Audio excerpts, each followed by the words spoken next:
Hello મિત્રો, તમારું અમારી ચેનલમાં સ્વાગત છે. હજી સુધી તમે અમારી ચેનલ સબસ્ક્રાઇબ ના કર્યું તો સબસ્ક્રાઇબ કરી લેજો. સ્વાધ્યાય 5.2નો દાખલા નંબર એ. નીચેના દરેક વિધાનમાં જે ગુણધર્મનો ઉપયોગ થાય છે તે જણાવો. હવે એમાં પહેલો દાખલો શું કીધો છે? જો એ સમાંતર બી તો ખૂણો એ બરાબર ખૂણો 5. હવે જોઈએ આપણે એમાં પહેલું શું કીધું છે? એ સમાંતર બી, તો આ રેખા એ અને રેખા બી બંને શું છે? એકબીજાની સમાંતર છે. અને એમાં ખૂણો કયો કીધો? 1 અને 5. તો અહીંયા ખૂણો 1 છે, અહીંયા ખૂણો 5 છે. તો આમાં તમે જોશો તો કયો આકાર થાય છે? એફ આકાર, ઊંધો એફ આકાર થાય. તો એફ આકાર હોય તો એ કયા ખૂણાની જોડ હોય? અનુકોણની જોડ હોય, અનુકોણની. તો પહેલા દાખલામાં આપણે શું લખશું? બે સમાંતર રેખાની છેદિકાથી બનતા ખૂણો એટલે કયો ખૂણો? અનુકોણ. કયો ખૂણો થશે? અનુકોણ. અનુકોણ ના માપ કેવા હોય? સરખા હોય. તો ટૂંકમાં આ કયા ગુણધર્મનો ઉપયોગ થયો? અનુકોણનો ઉપયોગ થયો છે. કયા ખૂણાનો? અનુકોણનો. તમારી જાણકારી માટે અનુકોણનો આકાર હોય છે એફ આકારનો. તો અહીંથી તમે જુઓ 5 થી 1 ખૂણો 1 અને ખૂણો 5 કીધો, તો અહીંથી લઈને અહીંયા સુધી કયો આકાર બને છે? એફ આકાર બને છે. કયો આકાર બને છે? એફ આકાર. તો આપણે શું લખશું? એફ આકાર. જવાબ થશે અનુકોણ. બીજો દાખલામાં શું કીધું છે? ખૂણો 4 બરાબર ખૂણો 6. તો ખૂણો 4 ક્યાં છે? અહીંયા છે. અને ખૂણો 6 ક્યાં છે? નીચે. તો એ સમાંતર બી, તો રેખા એ અને રેખા બી બંને સમાંતર હોવી જોઈએ. હવે ખૂણો 4 અહીંયા આપ્યો છે અને ખૂણો 5, ખૂણો 6 અહીંયા આપ્યો છે. તો આકાર કેવો બને છે? ઝેડ આકાર. હવે ઝેડ આકાર બનતો હોય તો કયો ખૂણો હોય? યુગ્મ કોણ. કયો હોય? યુગ્મ કોણ. ખૂણો 4 અને ખૂણો 6. 4 અહીંયા છે, 6 અહીંયા. તો કયો આકાર બન્યો? ઝેડ. તો એ કયો ખૂણો થશે? યુગ્મ કોણ. તો આપણે શું લખશું બીજા દાખલામાં? બે રેખાની છેદિકાથી બનતા અંતઃયુગ્મ કોણ. કેવા ખૂણા થશે? યુગ્મ કોણ. યુગ્મ કોણનો આકાર કેવો થશે? ઝેડ. બે રેખાની છેદિકાથી બનતા અંતઃયુગ્મ કોણ ના માપ સરખા હોય તો બંને રેખા, એટલે કે આપણે રેખા એ અને બી આપી છે, કેવી હોય છે? સમાંતર હોય. કેવો હોય? સમાંતર. તો ટૂંકમાં આપણે શું લખશું? આ અંતઃયુગ્મ કોણ બને છે. કેવા બને છે? અંતઃયુગ્મ કોણ. હવે આકાર તમને ફરી વાર કહ્યું. અંતઃયુગ્મ કોણનો આકાર કેવો થશે? ઝેડ આકાર થશે. ત્રીજા દાખલામાં શું કીધું છે? ખૂણો 4 વત્તા ખૂણો 5 બરાબર 180. તો એ સમાંતર બી. હવે ખૂણો 180 થયો તો એ કયો ખૂણો હોય? પૂરક કોણ હોય. તો આપણે અહીંયા જોઈએ ખૂણો 4 ક્યાં છે? અહીંયા. અને ખૂણો 5 ક્યાં છે? અહીંયા. તો આ બંને ખૂણા કેવા છે? અંદરના ખૂણા છે. તો આપણે એને શું કહી શકીએ? અંતઃકોણ કહી શકીએ. તો ખૂણો 4 અને ખૂણો 5 કેવા છે? અંતઃકોણ. અને બે શું છે? એકબીજાના પૂરક કોણ. પૂરક કોણ હોય તો જ સરવાળો 180 થાય. તો રેખા એ અને રેખા બી બંને શું થાય? સમાંતર થાય. તો એના માટે શું લખશું આપણે? બે સમાંતર. કેવું લખશું? બે સમાંતર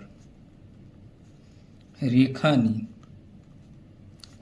છેદિકાથી બનતા,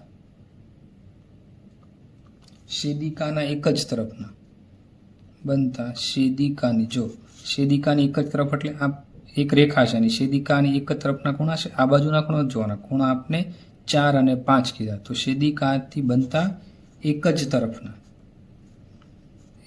તરફના અંતઃકોણનો સરવાળો. અંદરના ખૂણા છે એટલે આપણે શું કહીશું? અંતઃકોણનો સરવાળો. 100 ને કેટલા થાય? 180 ડિગ્રી થાય. કેટલો થાય સરવાળો? 180 ડિગ્રી થાય. ટૂંકમાં આપણે લખવું હોય તો છેદિકાના એક જ બાજુએ આવેલા અંતઃકોણો જે પૂરક કોણની જોડ બનાવે. તો આ જો એક જ બાજુ બે છે, ખૂણો 4 અને ખૂણો 5, બંને એક જ બાજુ છે. તો ટૂંકમાં આપણે લખી શકીએ કે છેદિકાની એક જ બાજુએ છેદિકાની એક જ બાજુએ આવેલા અંતઃકોણ, કેવા કોણ? અંતઃકોણ જે પૂરક કોણની જોડ બનાવે, પૂરક કોણની જોડ બનાવે છે. પૂરક કોણ એટલે શું થશે? ખૂણો 180 ડિગ્રી. દાખલા નંબર 2, બાજુની આકૃતિમાંથી કહો. એમાં પહેલું કોની જોડ કીધી છે? અનુકોણની જોડ. તો હવે આ આકૃતિ છે એમાંથી આપણે શું લખશું? અનુકોણની જોડ કયું બને? તો પહેલું છે અનુકોણ. અનુકોણ, અનુકોણની જોડ કઈ બનશે? ખૂણો 1. જો ખૂણો 1 અને 5, તો આ અનુકોણ એટલે કેવો આકાર થાય? એફ આકાર. કેવો થાય? એફ આકાર. આ તમારી સમજૂતી માટે છે. તો ખૂણો 1 અને ખૂણો 5, તો જો અહીંયા ઊંધો એફ આકાર થયો તો શું લખશું? ખૂણો 1 અને ખૂણો 5. બીજી જોડ કઈ બનશે? ખૂણો 2. ખૂણો 2 ક્યાં છે? આ ખૂણો 2 અને ખૂણો 6, તો આ રીતે ઊંધો એફ આકાર બનશે. તો ખૂણો 2 અને 6. આવી જ રીતે ખૂણો 3 અને 6, ખૂણો 3 અને 7, આ 3 અને નીચેવાળો 7, તો ઊંધો એફ આકાર બને. આ રીતે ખૂણો 3 અને 7. ત્યાર પછી ખૂણો 4, ખૂણો 4 અને 8, ખૂણો 4 અને ખૂણો 8, ખૂણો 4 અને ખૂણો 8. હવે બીજું શું કીધું છે? અંતઃયુગ્મ કોણની જોડ. તો હવે આકૃતિમાં આપણે શું બનાવશું? યુગ્મ કોણની જોડ. તો અંતઃયુગ્મ કોણની જોડ, તેનો આકાર કેવો હોય? ઝેડ. તો આ તો આપણે સામાન્ય રીતે દેખાય છે ઝેડ આકાર આ રીતનો. આ શું બન્યો? ઝેડ આકાર અહીંયા, અને બીજો ઝેડ આકાર ક્યાં બનશે? આ રીતે. તો બે ઝેડ આકાર થયા. તો એમાં કયો ખૂણો આવશે? ખૂણો 3. આ ખૂણો 3 અને ખૂણો 5. જો આ ઝેડ આકાર બન્યો તો શું લખશું? ખૂણો 3 અને ખૂણો 5. આ પહેલી જોડ. બીજી જોડ કઈ બનશે? ખૂણો 2. અહીંથી ખૂણો 2 અને ખૂણો 8. તો ખૂણો 2 અને ખૂણો 8. આમાં તમારે ઝેડ આકાર જોવાનો છે. ત્રીજું છે છેદિકાની એક જ બાજુના અંતઃકોણની જોડ. અંતઃકોણ એટલે શું થશે? અંદરની બાજુના ખૂણો. તો અહીંયા થશે ખૂણો 3 અને ખૂણો 8. તો શું લખશું આપણે?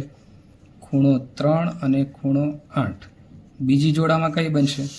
આ બાજુનો અંદરનો ખૂણો થશે ખૂણો 2 અને ખૂણો કયો થશે? 5. તો ખૂણો 2 અને ખૂણો 5. આનો આકાર કેવો? લગભગ આવો આકાર થશે, સી જેવો આકાર થશે. ત્યાર પછી શું કીધું? અભિકોણની જોડ. તો આ આકૃતિમાં અભિકોણ એટલે શું થશે? જ્યાં રેખા એકબીજાને છેદતી હોય એટલે શું હોય? છેદિકા. તો આમાં જો આ રીતે આ ઉપરના ભાગમાં અભિકોણની જોડ બનશે અને નીચેના ભાગમાં પણ અભિકોણની જોડ બનશે. ક્રોસ આકાર બનતો હોય ત્યાં. તો અહીંયા પહેલી આપણે જોડ શું લખશું? ખૂણો 1 અને એની સામેનો ખૂણો, ખૂણો 1 અને 3. તો ખૂણો 1 અને ખૂણો 3. બીજી જોડ કઈ બનશે? ખૂણો 4 અને 2, અથવા ખૂણો 2 અને 4. તો ખૂણો 2 અને ખૂણો 4. આ ઉપરનો ભાગ. હવે નીચેનો ભાગ. નીચે ચોકડી પડે છે તો એ અભિકોણ થયો. તો કયો થશે? ખૂણો 5 અને ખૂણો 7. તો ખૂણો 5 અને ખૂણો 7. ત્યાર પછી ખૂણો 6 અને એની સામેનો ખૂણો 8. ખૂણો 6 અને ખૂણો 8. તો જ્યાં ક્રોસ આકારની નિશાની થતી હોય એને આપણે શું કહી શકું? અભિકોણ કહીશું.